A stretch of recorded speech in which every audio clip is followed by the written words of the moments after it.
Makakapanayam naman natin sa oras na ito si Attorney Patricia Yvonne PY Kaunan, ang Administrator ng Overseas Workers Welfare Administration o OWA, upang pag-usapan natin mga tanong ang assistance sa ating mga kababayan na naapektuhan ng sunog sa Hong Kong. Magandang umaga po sa inyo, Administrator Kaunan. Magandang umaga, Ms. Annie. Magandang umaga po sa lahat ng nakikinig sa atin ngayong umaga.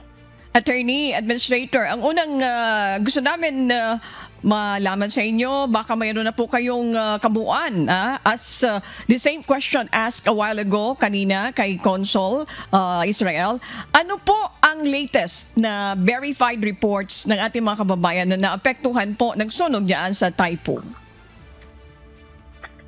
On the part of OWA po, of course, we follow yung ating PCG, yung ating Congen Israel, patungkol doon sa mga action namin, no? Especially when it comes to this Taipo fire incident. Pero to verify lang po, sa records po namin sa OWA, meron po tayong isang kababayan na naka-confine pa rin po sa ospital. Ito po yung nasagip kasama nung kanyang inaalagaan na baby at ang kanyang amo. At may isa naman po tayo na kababayan na initially missing po pero ngayon po na-report na namatay po. Okay. Administrator, can you tell us right now what's the real picture on the ground? As mentioned a while ago ni Consul Israel, there are 89 affected sila pero ligtas sila. Where are they now? Considering that their employer were also affected. Asan po sila ngayon? Nakahimpil. Parang gusto kong i-compare. Mayroon ba rin sila mga evacuation center na in case of fire, immediately dinadali sila doon? And Hong Kong, can you update us on their situation right now?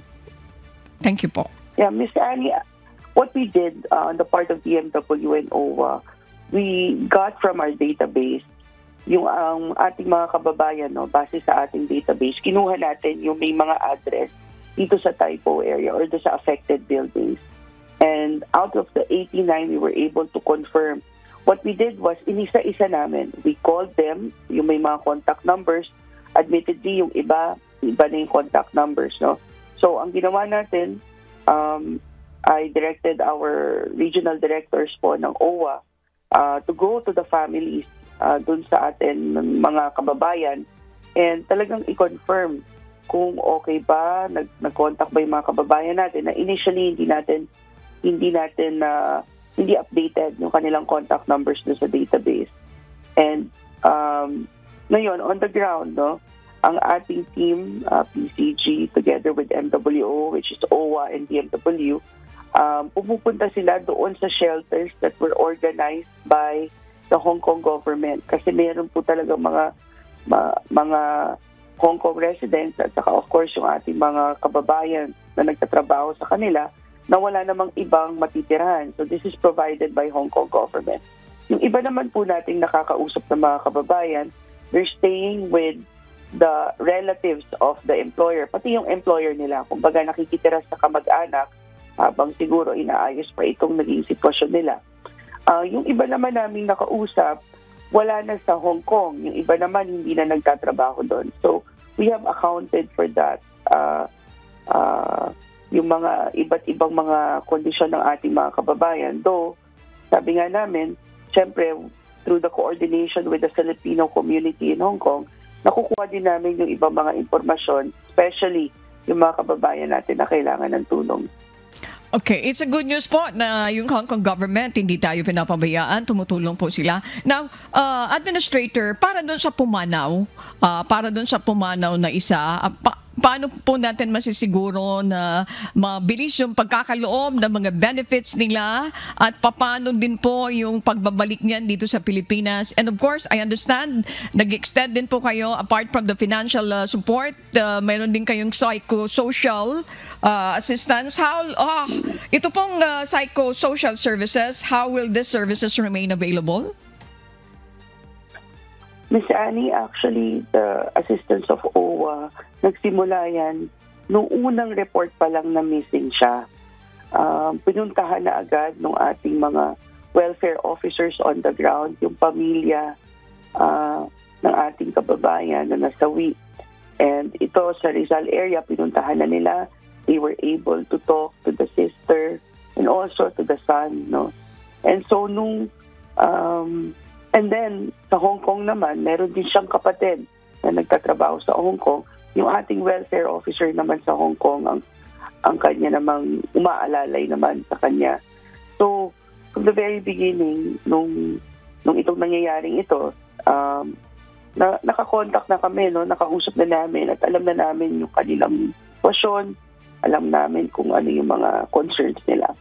Now, nung mismong oras na na-confirm namin na siya nga yung missing, no? Yung missing ay namatay na, the Secretary Hans and I went personally to the family. Pupunta kami dun sa pamilya.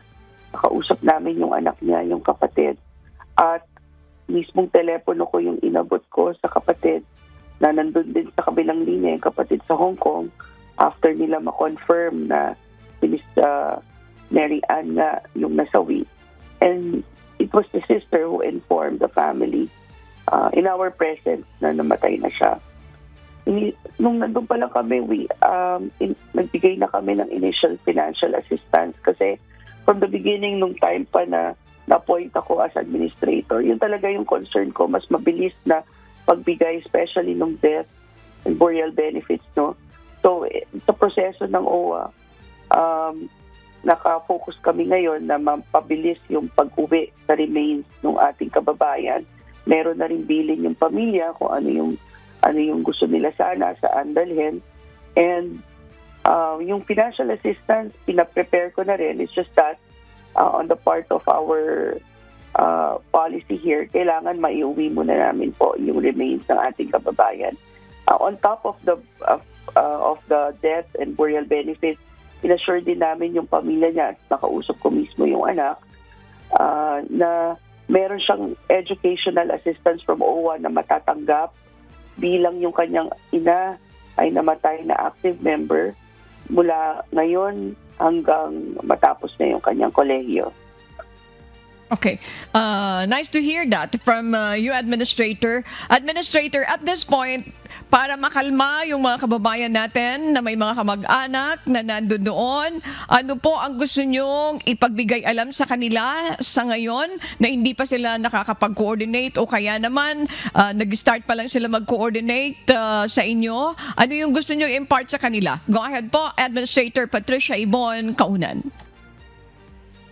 Gusto ko lang pong sabihin sa mga kamag-anak po ng ating mga OFWs na nandito lagi ang Department of Migrant Workers at ang OWA at makukontak kami sa hotline na 1348 or +632-1348 or pumunta po sa pinakamalapit na OWA office sa inyo. Bawat region po meron kami at dito of course sa Metro Manila, sa Pasay, ang central office. Kahit nga po sa mga airports meron din kaming desk.